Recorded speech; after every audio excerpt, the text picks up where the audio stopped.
नस्करायेषु भद्रेषु नित्यं भागवत सेवया भगवती उत्तमा श्लोके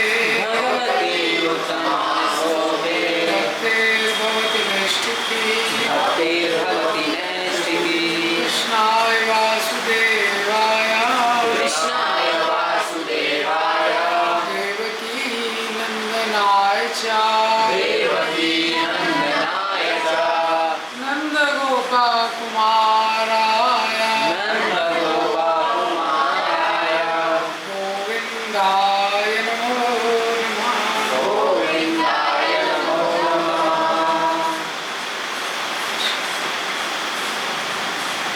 श्रीमद् भगवद गीता का पहला अध्याय उन्होंने इस पे चर्चा प्रारंभ की थी। तो पहले श्लोकों का उच्चारण करेंगे। पिछली बार पहले श्लोक के ऊपर थोड़ा सा चर्चा करने का प्रयास किया था। तो पहले अध्याय का 1 से लेकर 10 तक श्लोकों का पहले उच्चारण करेंगे। तो आप लोग मेरे पीछे उसकी पुनरावृत्ति कीजिएगा। धृतराष्ट्रवाच धर्मक्षेत्रे कुरुक्षेत्रे संवेतायुत्सव मामका पाण्डवाश्चैव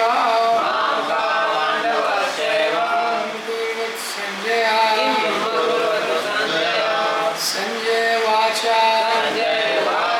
दृष्ट्वा तु पाण्डवानीकम्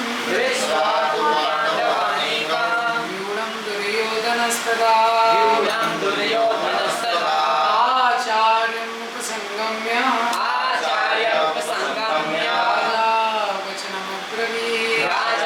वचनमब्रवीत् पश्यतां पाण्डुपुत्राणाम् आचार्यमतिं यूणां द्रुपदपुत्रेण शिष्येण धीमता अत्र शूरा महेश्वासा भीमार्जुन समायुधि युधानो विराटश्च द्रुपदश्च महारथा धृष्टकेतुश्च चेकितान् काशीराजश्च वीर्यवान् पुरोजित कुन्तिभोजश्च शैव्यश्च नरपुङ्गवः युधामन्युश्च विक्रान्ता उत्तमौजाश्च वीर्यवान् सौभद्रो द्रौपदेयश्च सर्व एव महारथाः अस्माकं तु विशिष्टाये धन्यबोधद्विजोत्तमा नायका मम सैन्यस्य यातं तान् ब्रवीते भवान् भीष्मश्च कर्णश्च कृपश्चासमितिञ्जय अश्वत्थामा विकर्णश्च सोमदत्ती तथैव च अन्ये च बहवः शूरा अनर्थे त्यक्तजीविता नानाशस्त्र प्रहरणाः सर्वे युक्तविशारदा अपर्याप्तं तदस्माकं बलं भीष्माभिरक्षितं पर्याप्तं तत्तिमे तेषां बलं भीमाभिरक्षितं ॐ अज्ञानतिमिरन्दस्य ज्ञानाञ्जनशलाकया चक्षुरुन्मिलितं येन तस्मै श्रीगुरवे नमः। श्रीचैतन्यो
कृष्णा कृष्णा कृष्णा हरे हरे हरे राम राम राम हरे हरे।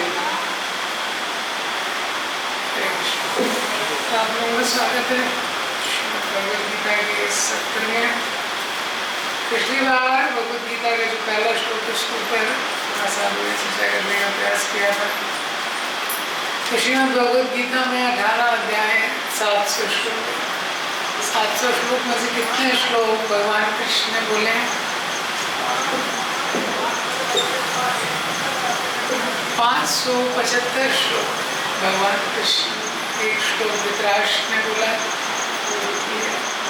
और 41 श्लोक संजय ने बोला। 83 अर्जुन ने बोला। ये भगवद गीता ये जो ग्रंथ है, पहले श्लोक का हमने चर्चा किया था। भगवद गीता में 700 श्लोक हैं क्योंकि इसमें चर्चा हो रही है कि धर्म क्या है। बहुत सारे ग्रंथ हैं लेकिन धर्म के जितने सिद्धांत हैं वो भगवद गीता में प्रतिपादित किए। जितने धर्म के सिद्धांत, तो धर्म क्या है ये अर्जुन का संशय है। इसके लिए 700 श्लोकों में उसका विश्लेषण किया गया। क्योंकि पहले ज्ञान फिर विज्ञान। ज्ञान पता होना चाहिए कि कौन सी चीज़ क्या है, पहले उसका नॉलेज होना चाहिए। नॉलेज है उसके बाद एक्शन कर सकता है व्यक्ति, उसकी स्वेच्छा है, करेगा नहीं करेगा उसके ऊपर, लेकिन नॉलेज फिर एक्शन। तो इसलिए युद्ध करने के पहले अर्जुन ने जानना चाहते हैं कि धर्म क्या है। दूसरे अध्याय के 7वें श्लोक में इसलिए अर्जुन बोलते हैं कि क्या हमें धर्म के बारे में कंफ्यूजन। कार्पण्य दोषो कहता स्वभाव रक्षामि मां धर्म सम्मूढचेता। मैं धर्म के बारे में संशय करता हूं। तो पिछली बार हमने चर्चा किया था हर व्यक्ति के लिए महत्वपूर्ण है समझना कि इस परिस्थिति में मेरे लिए धर्म है। धर्म अलग अलग स्तर पे होता है। जब उसको ये समझ में आएगा कि धर्म क्या है, फिर धर्म के बारे में आचरण करने का भी प्रयास कर सकता है। अब इसके बाद दूसरे श्लोक से तो संजय बोलना शुरू करते हैं। तो इस अध्याय में ये 1 पहला सेक्शन है 1.1 से 10 शुरू के जो 10 श्लोक है, इसमें दुर्योधन के मनोभाव को प्रकट हो रहा है। दुर्योधन का मनोभाव। तो ये दूसरा श्लोक है। संजय उवाच दृष्ट्वा तु पांडवानीकं व्यूढं दुर्योधनस्तदा। तो संजय बोलते हैं दृष्ट्वा तु पांडवानीकं, यानी पांडवों की सेना को देखकर व्यूढं, दुर्योधन ने देखा पांडवों की सेना को, तो क्या हुआ? आचार्यम् उपसंगम्य राजा वचनम् अब्रवीत्। तुरंत दुर्योधन जाता है किसके पास? आचार्य के पास। कौन से आचार्य के पास?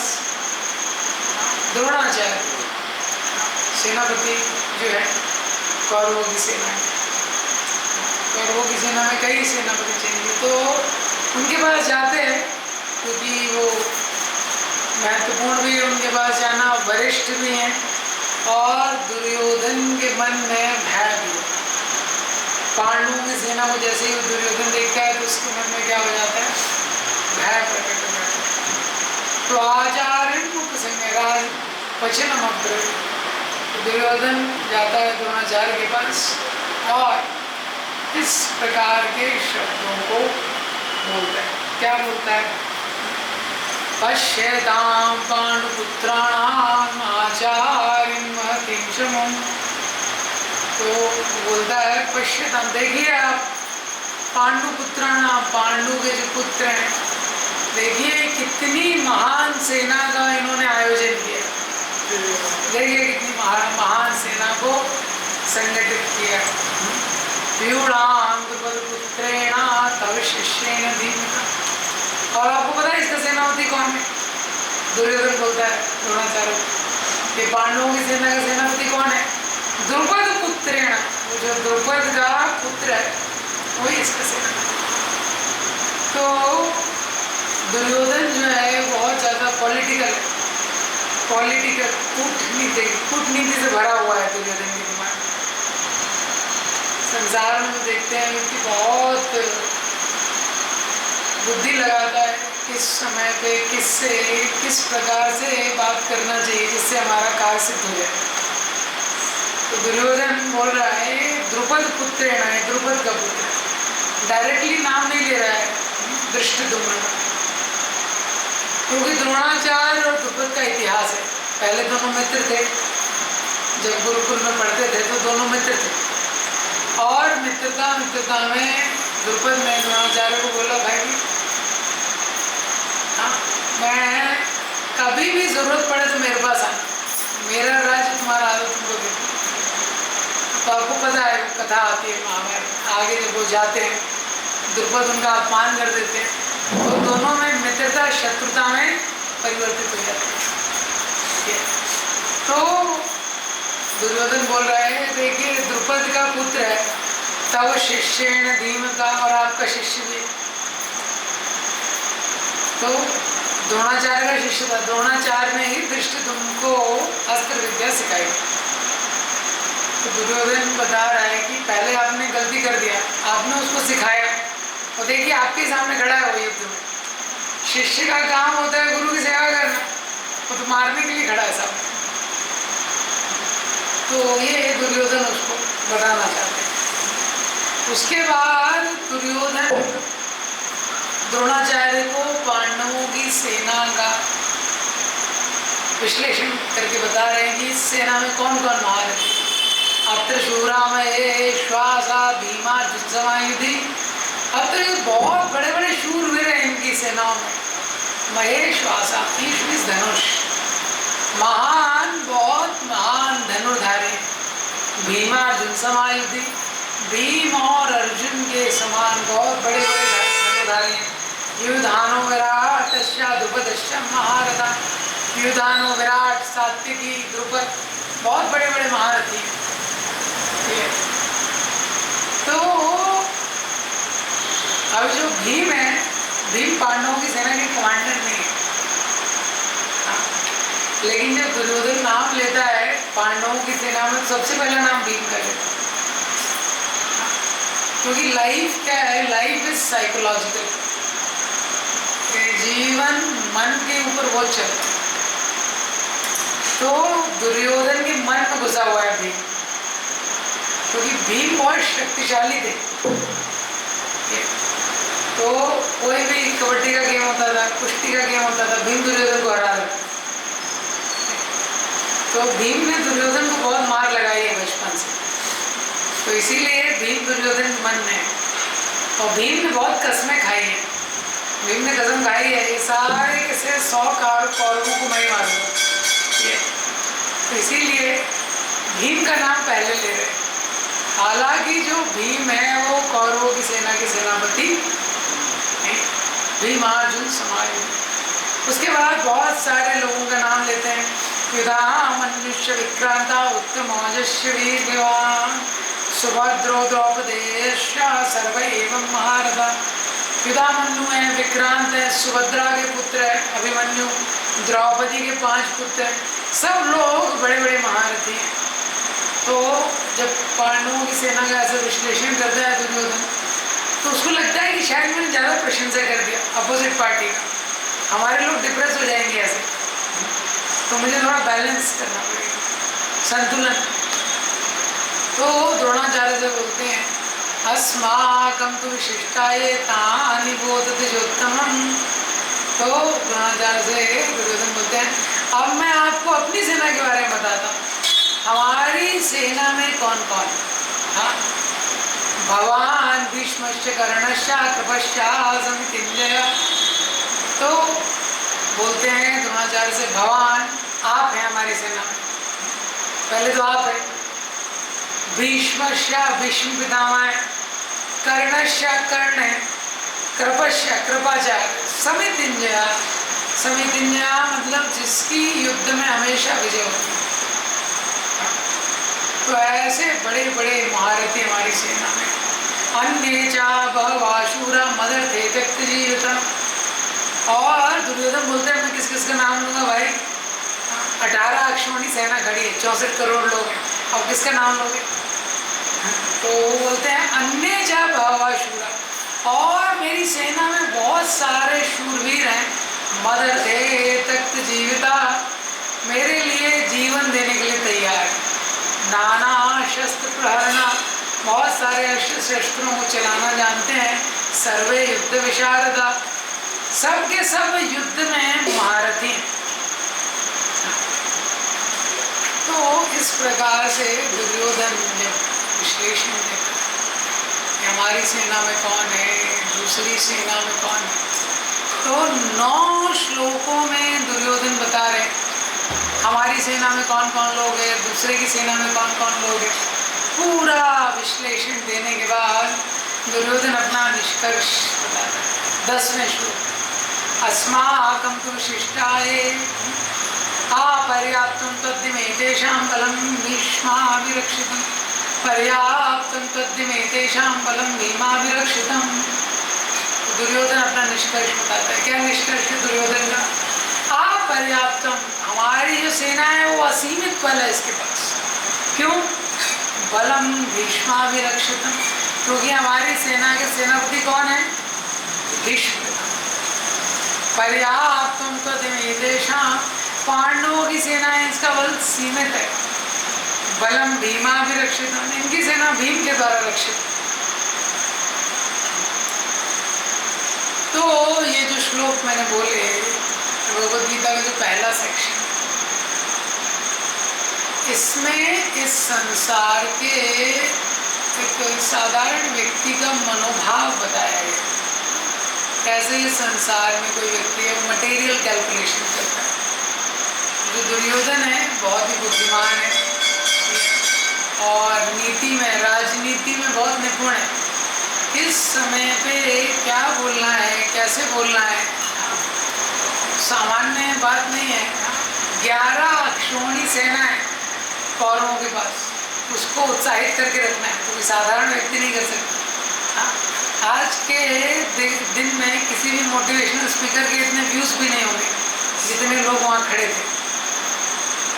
इतने लोगों को उत्साहित करके रखना है लाइव बैटलफील्ड में, युद्धभूमि में। तो दुर्योधन बहुत ही बड़ा दक्ष व्यक्ति, बहुत बुद्धिमान है और बहुत दिमाग लगा रहा है।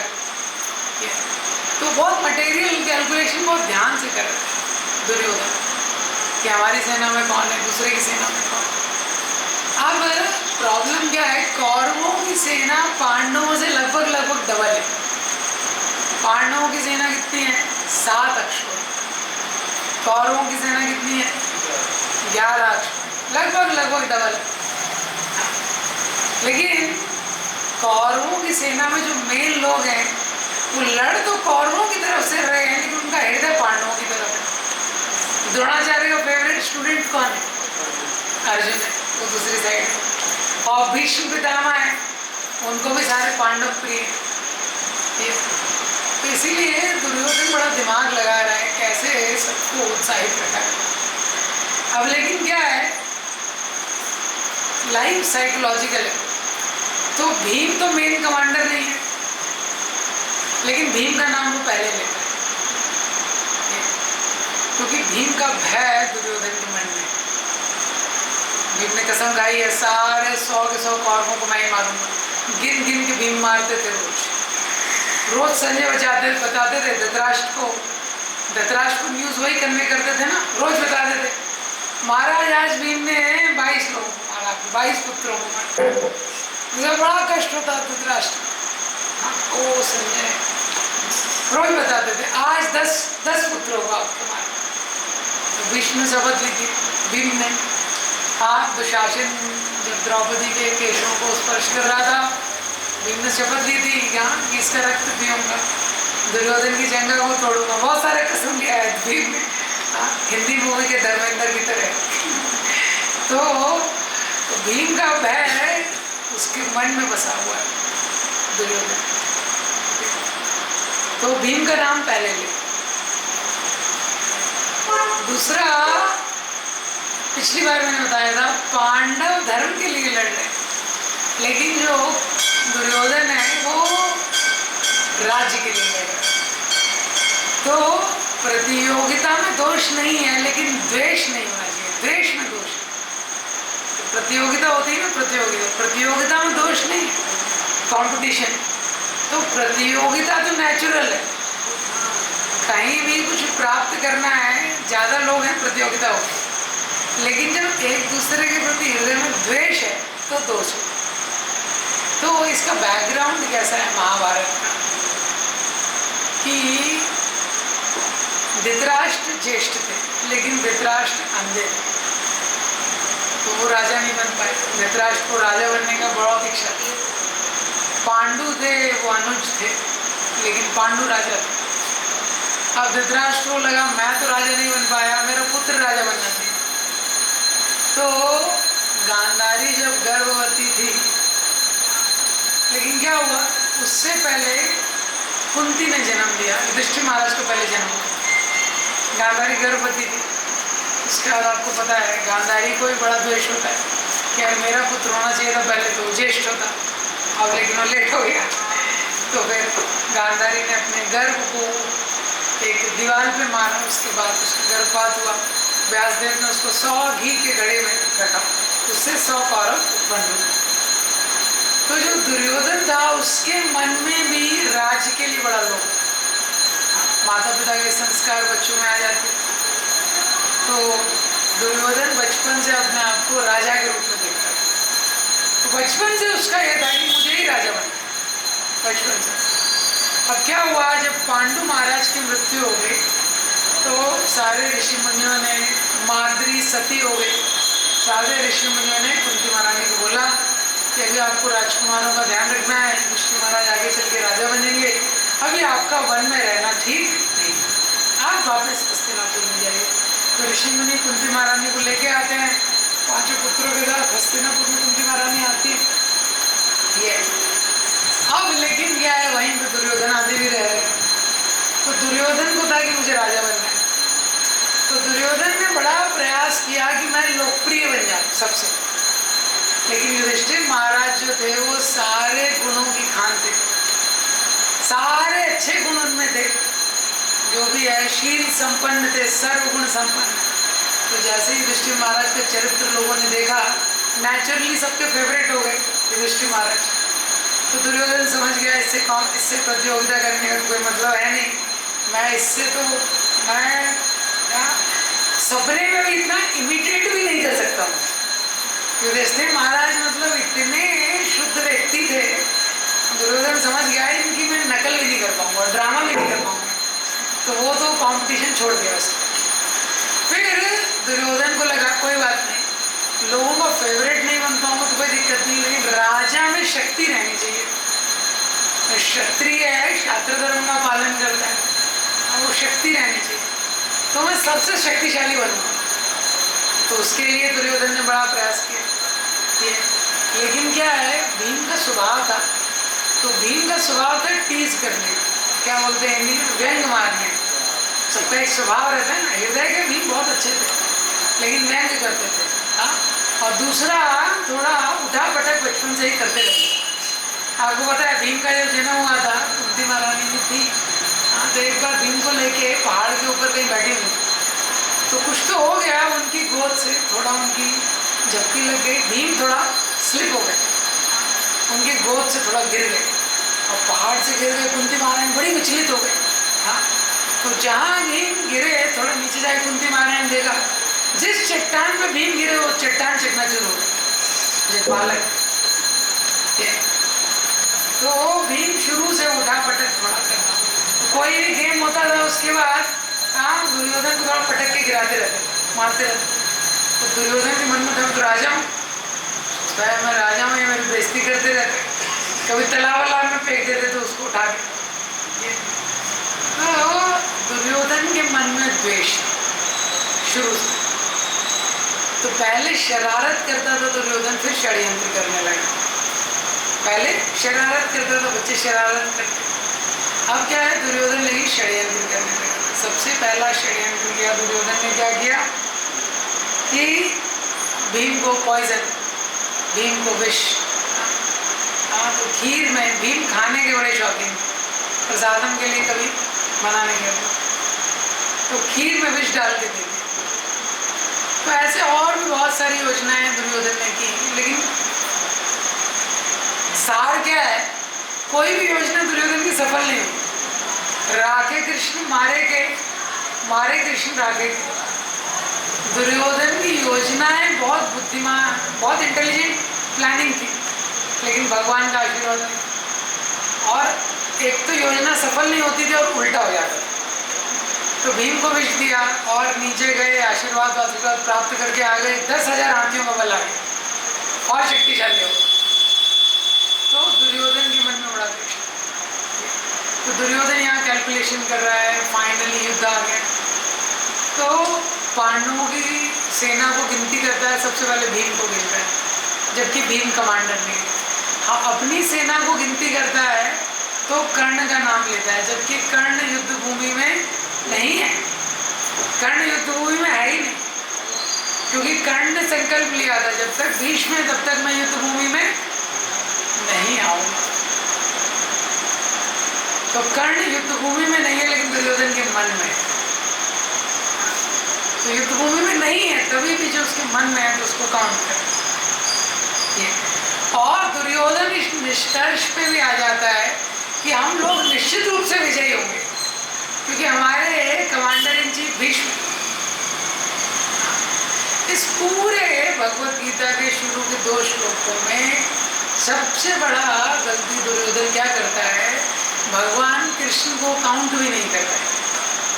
आप देखेंगे शुरू के 10 श्लोकों में कृष्ण का नाम ही नहीं। पांडवों की सेना की गिनती करता है, कृष्ण का नाम ही नहीं लेता है। ये भौतिकवादी व्यक्ति का मनोभाव रहता है। He is very intelligent in counting, but he forgets to count the person who matters the most. जो भौतिकवादी व्यक्ति संसार में रहता है, सब कुछ बड़ा ध्यान से करता है, भगवान को काउंट नहीं करता है।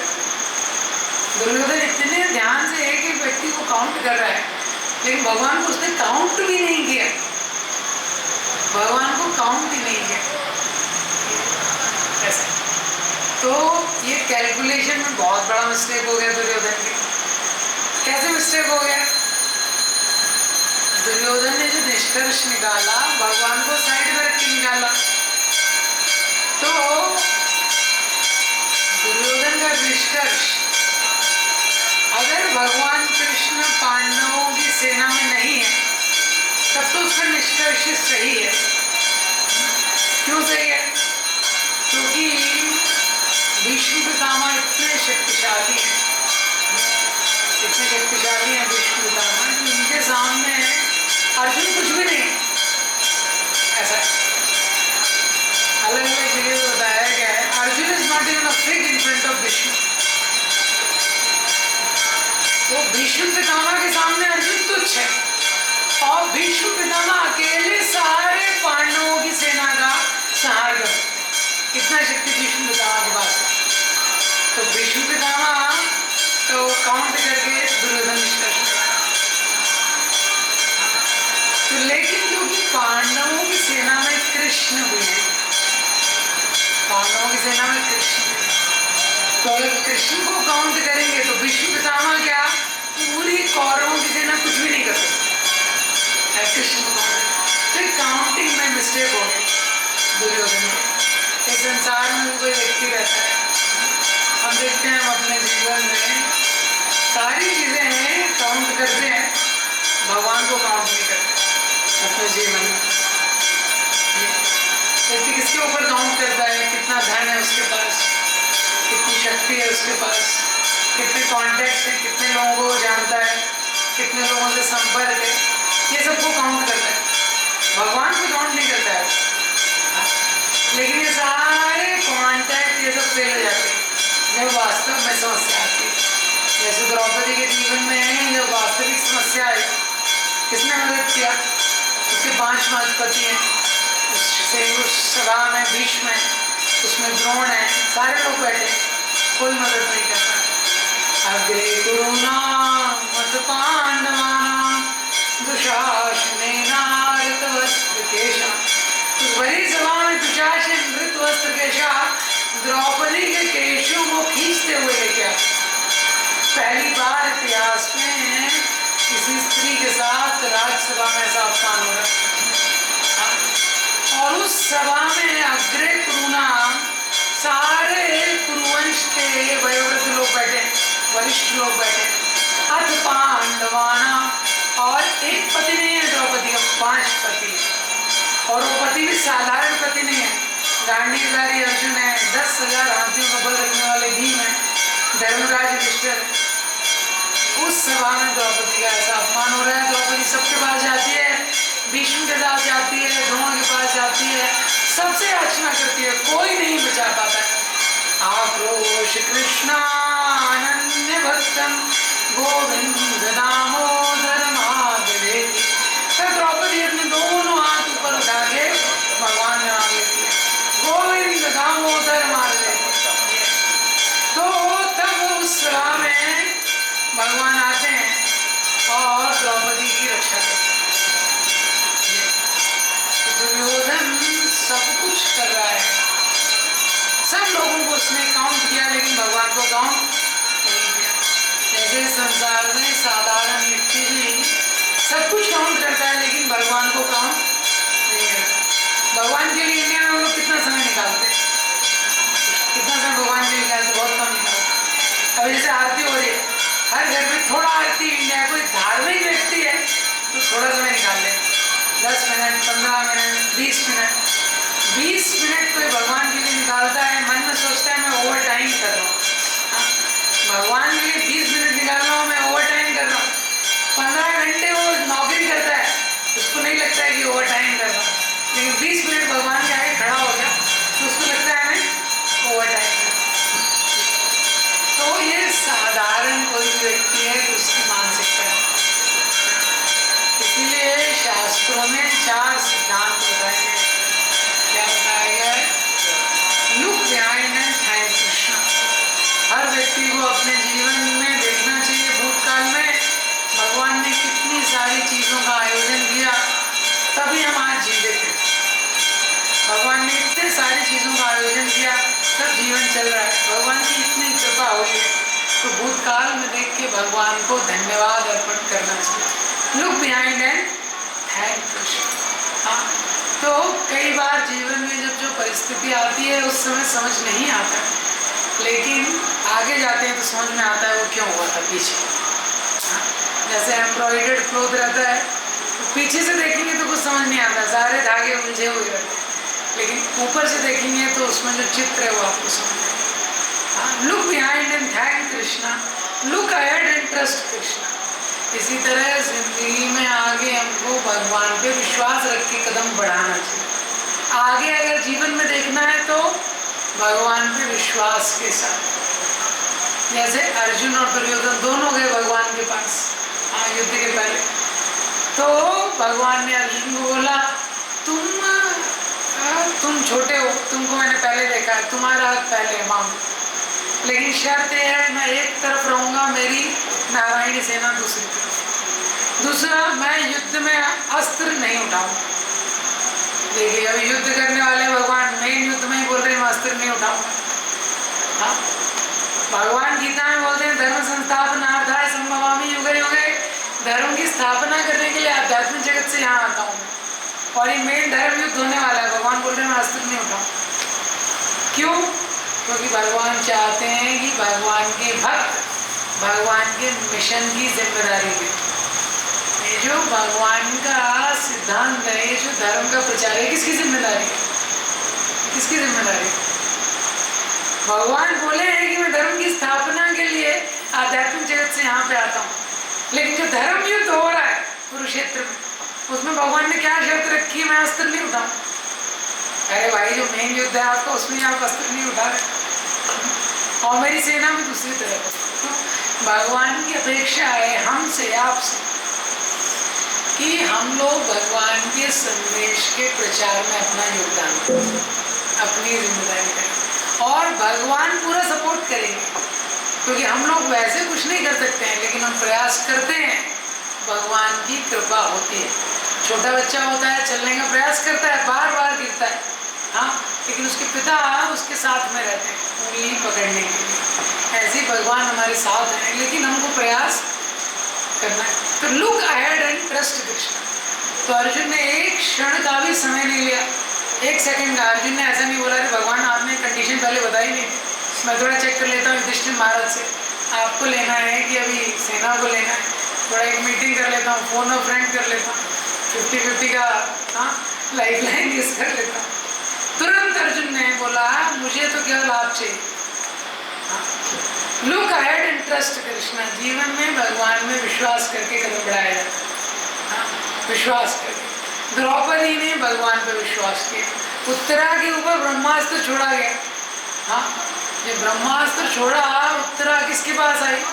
उत्तरा के ससुर है, 5 ससुर है, बहुत शक्तिशाली है। पाहि पाहि महायोगिन देव देव जगतपते नान्यं त्वदव्यं पश्ये यत्र मृत्यु परस्परम। उत्तरा को विश्वास था भगवान को, भगवान के ऊपर विश्वास है। कुंती महारानी कुरुक्षेत्र के युद्ध में अपने 5 पुत्रों को भेजा, किसके विश्वास पे? भगवान के विश्वास पे। भगवान को बोला था कि आप इनको जीवित लेके आइए। भगवान ने बोला था बुआ जी आपके 5 पुत्रों को जीवित लेके आओ। तो look ahead and trust Krishna. जीवन में हमको भगवान पे विश्वास रख के कदम आगे बढ़ाना होता है। तो विश्वास रख के आगे कदम बढ़ाते हैं, भगवान की कृपा का अनुभव करते हैं। Look around and serve Krishna. और हमको देखना चाहिए वर्तमान जीवन में मैं कैसे भगवान की सेवा में लग सकता हूँ। प्राण है रखे दिया वाचा, कैसे मैं भगवान की सेवा में लग सकता हूँ, क्योंकि ये सब कुछ जो मुझे प्राप्त है कि किसने दिया है? कि भगवान ने दिया।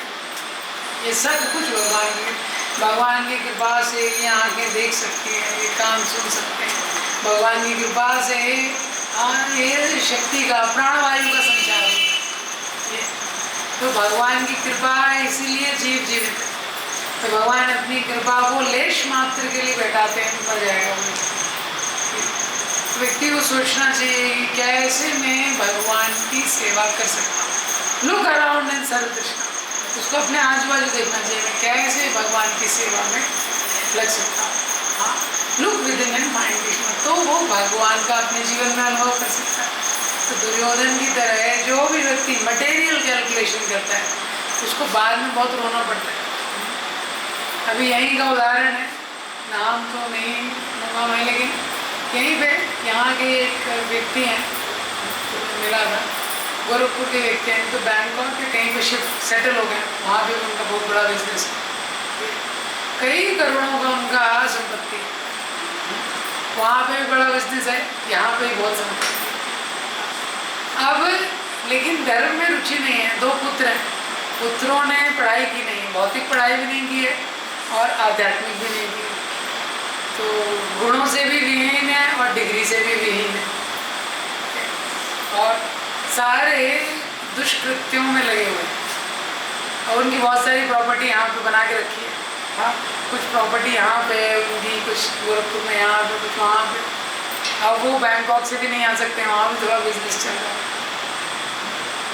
तो जब हम जीवन में केवल मटेरियल साइड को काउंट करते, स्पिरिचुअल साइड का ध्यान नहीं रखते, तो बाद में ऐसा है। अब क्या है, थोड़े समय बाद उनको पता है ऑलरेडी वृद्धावस्था में, हाँ 70 के ऊपर उनका उम्र है, तब तो जाना है, तो क्लियर शरीर अपने आप इंडिकेशन दे देता है। और पुत्रों का ऐसा स्थिति है, अब वो क्यों जी रहे हैं उनको पता नहीं। तो हमारे आपके साथ ऐसी परिस्थिति भविष्य में नहीं होनी चाहिए। या अध्यात्म बहुत गहरा विज्ञान है, इसको समझना चाहिए, नहीं तो वही परिस्थिति में आ जाएंगे, समझ नहीं आएगा क्यों जी रहे। इसलिए प्रभुपाद जी ने बताया है ABCD फॉर्मूला, ये हमेशा याद रखिए जीवन में। A फॉर एसोसिएशन, भक्तों के संग में आइए। संग बहुत महत्वपूर्ण है, जैसा संग वैसा है। जिस संग में आते हैं वैसी इच्छाएं उत्पन्न होती हैं। पहले वैदिक संस्कृति का ये एक अभिन्न अंग था कि लोग सत्संग करते थे। कोई भी व्यक्ति आए अपना समय निकाल के, जैसे यहाँ पे गुरु जी ने इसका आयोजन किया है, और ये जो गुरु जी यहाँ पे लोकल आप सब लोग इसमें समर्थन कर रहे हैं, गुरु जी जो मंदिर में उन्होंने जगह दिया है इस सत्संग को करने के लिए, तो ये बहुत ही उत्तम कार्य है। तो गुरु जी यहीं के पास में रहते हैं, धर्मपाल गुरु जी बहुत समय से भक्ति के मार्ग में जुड़े हुए हैं, काफ़ी वरिष्ठ भक्त हैं। यहाँ बाहर के देशों में भी बहुत प्रैक्टिस किया है, ठीक है। तो आप लोगों के लिए यहाँ पे हम लोग ये प्रयास कर रहे हैं थोड़ा शुक्रवार को, तो आप इस संघ में आइए, इसमें भगवान के नाम का कीर्तन कीजिए। कीर्तन होता है, कई बार कीर्तन लोगों को लगता है स्टार्टर है, कीर्तन के बाद जाना है। ये नाम संकीर्तनम यस्या सर्व पाप प्रणाशनम, नाम संकीर्तन सारे पापों का नाश करने वाला। केवल भक्तों के समाज में आके बैठने से हृदय शुद्ध हो जाए। आइए गीता के श्लोकों का इनका उच्चारण कीजिए। गीता के श्लोकों का उच्चारण करते हैं, शब्द ब्रह्म है, शब्द ब्रह्म के उच्चारण से मन पवित्र हो जाता है। ये साधारण शब्द नहीं, एसोसिएशन है, बहुत एसोसिएशन। अच्छे संघ में आइए, यहाँ सत्संग कीजिए और धीरे धीरे अपने घर को मंदिर बनाइए और उस पूरे जगह को आध्यात्मिक क्षेत्र में परिवर्तित कर दीजिए। तो प्रयास करना चाहिए कि आध्यात्मिक जो वाइब्रेशन है हर जगह स्प्रेड हो जाए। Association, A for association, B for books. हम सबको आध्यात्मिक ग्रंथों को पढ़ने के लिए थोड़ा समय रोज निकालना चाहिए। क्यों? क्योंकि जो भी चीज़ हम पढ़ते हैं इसके पीछे साइंस है। जब भी आप कोई चीज़ पढ़ते हैं तो विश्वास का निवेश करके पढ़ें, आप उसको चेक नहीं करते हैं। जैसे आपने अखबार में पढ़ा, आपके कोई पड़ोसी हैं मिश्रा जी, वो सपोज इनकम टैक्स डिपार्टमेंट में, आपने अखबार में पढ़ा मिश्रा जी ने 2 करोड़ का घोटाला कर दिया, अखबार में खबर है। तो अभी आप चेक करेंगे क्या एग्जैक्टली कि 2 करोड़ का घोटाला किया है कि 1 करोड़ का किया है, घोटाला किया है कि नहीं। अखबार में खबर आ गई में तो विश्वास कर लेता है कि कुछ तो गलत है इसमें। तो जब भी हम पढ़ते हैं किसी साहित्य को तो विश्वास डाल के पढ़ते हैं। इसीलिए आध्यात्मिक साहित्य को पढ़ना जरूरी है, क्योंकि आध्यात्मिक साहित्य को पढ़ेंगे विश्वास डाल के तो मन शुद्ध होगा। सुबह उठते ही व्यक्ति न्यूज़पेपर पढ़ता है, न्यूज़पेपर में क्या लिखा हुआ है, सारे संसार में जो गलत हो रहा है वो अखबार में एक जगह लिखा, उससे मन पवित्र नहीं होता है, दूषित ज़्यादा होता है। कई बार ऐसा होता है। तो शास्त्र को पढ़ना बहुत महत्वपूर्ण है। महाभारत में लिखा गया है कि बुद्धिमान व्यक्ति को कलयुग में कैसे समय व्यतीत करना चाहिए। प्रातः दूत प्रसंगानां, मध्याह्न स्त्री प्रसंगानां, रात्रो चौर प्रसंगानां, कलो गच्छन्ति धीमता। प्रातः दूत प्रसंगानां, सुबह दूत क्रीड़ा पढ़ने। दूत क्रीड़ा किसमें है? महाभारत। महाभारत का सार क्या है? भगवत। तो रोज सुबह थोड़ा समय निकाल के भगवत गीता पढ़ना चाहिए। मध्याह्न स्त्री प्रसंगानाम, दोपहर में स्त्री का प्रसंग पढ़ना चाहिए। स्त्री का प्रसंग क्या है? रामायण। रात्रो चोर प्रसंगानाम, रात्रि को चोर का प्रसंग। चोर कौन है सबसे बड़े? कृष्ण। हाँ, ब्रजे प्रसिद्धम नवनीत चौर, तो उनके बारे में पढ़ना चाहिए। इस कलाओ गच्छन्ति धीमता, जो भी बुद्धिमान व्यक्ति कलयुग में है वो ऐसे अपना समय व्यतीत करता है। बी फॉर क्या है? बुक्स। C for chanting. हाँ, आप में से कितने लोग देखिए कलयुग में कली संतरण उपनिषद में ये हरे कृष्ण महामंत्र दिया है। तो आप जो भी पूजा करते हैं, कुछ भी पूजा गलत नहीं है, किसी भगवान का नाम लेते हैं वो भी गलत नहीं है। मेरा आपसे ये निवेदन है, आप इस मंत्र को जोड़ सकते हैं। 10 मिनट अगर आप इसको दे सकते हैं। कली संतरण उपनिषद में कलयुग के लिए महामंत्र दिया गया है, हरे कृष्णा कृष्णा कृष्णा हरे हरे, हरे राम राम राम हरे हरे। तो ये जो महामंत्र है निरापर मंत्र है, इस मंत्र में कोई नियम काल नहीं डाला। जैसे ध्रुव महाराज को नारद मुनि ने मंत्र दिया, ओम नमो भगवते वासुदेवाय, ये सत्युग में दिया। तो कलयुग के लिए मंत्र विशेष कर लिखा गया। तो आप जो भी पूजा करते हैं, अनुष्ठान करते हैं, उसके साथ अगर आपकी इच्छा है इस मंत्र को आप जोड़ सकते हैं। इसके पहले एक बार पंचतत्व मंत्र उच्चारण किया जाता है, जय श्री कृष्ण चैतन्य प्रभु नित्यानंद श्री अद्वैत गदाधर श्रीवासादि गौर भक्तवृंद। तो ग्रुप में डाल देंगे ये पंचतत्व मंत्र और हरे कृष्ण। एक बार पंचतत्व का मंत्र और 108 बार हरे कृष्ण। ये हरे कृष्ण मंत्र का अर्थ क्या है? साधारण सा अर्थ है कि हे श्रीमती राधा रानी, हे कृष्ण, मुझे आप अपनी सेवा में नियोजित कीजिए, आप मुझे अपनी सेवा में लगाइए। क्योंकि जीव का कर्तव्य भगवान की सेवा में रहना।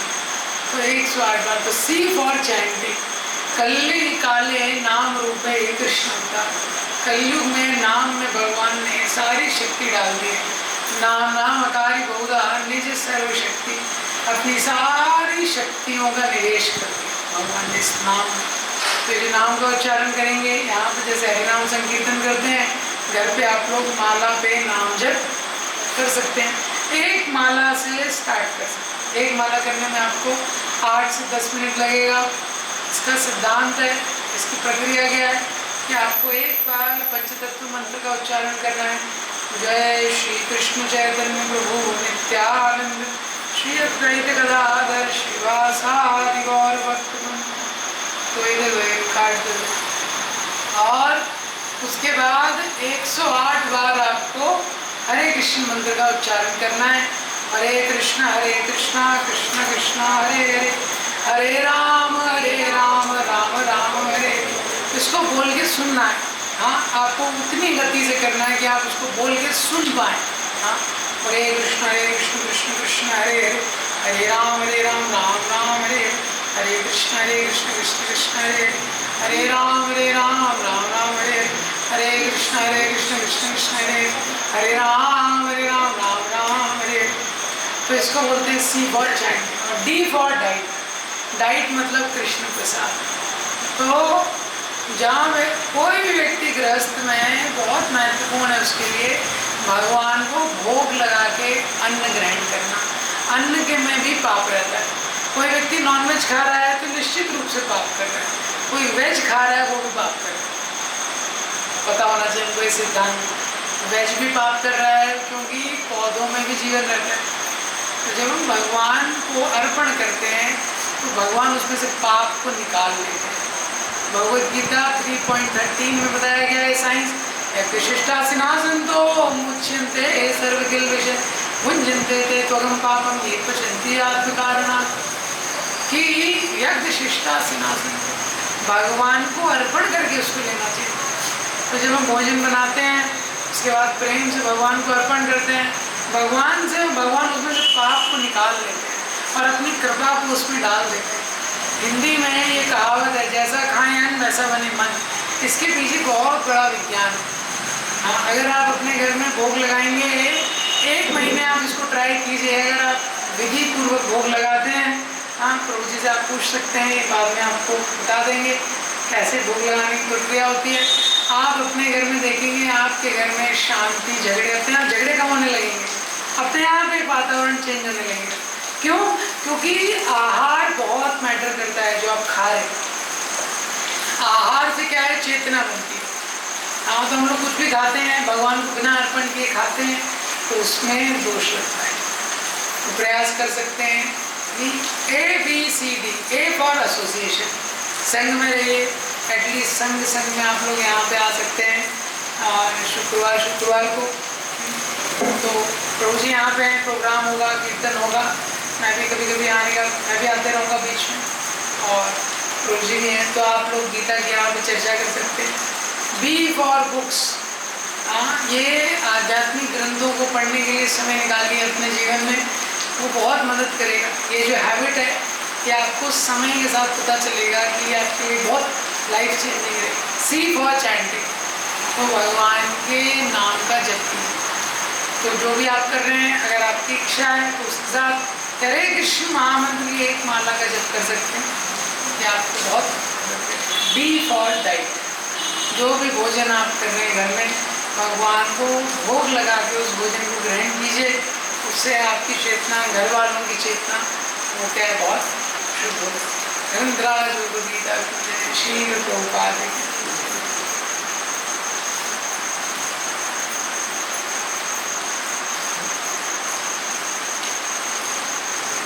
हरे कृष्णा। तो प्रभु जी ने बहुत सुंदर भगवद गीता के बारे में बताया। तो प्रभु जी के लिए हम लोग 3 बार हरि बोल बोलेंगे। हरि बोल, हरि बोल, हरि बोल, हरि बोल।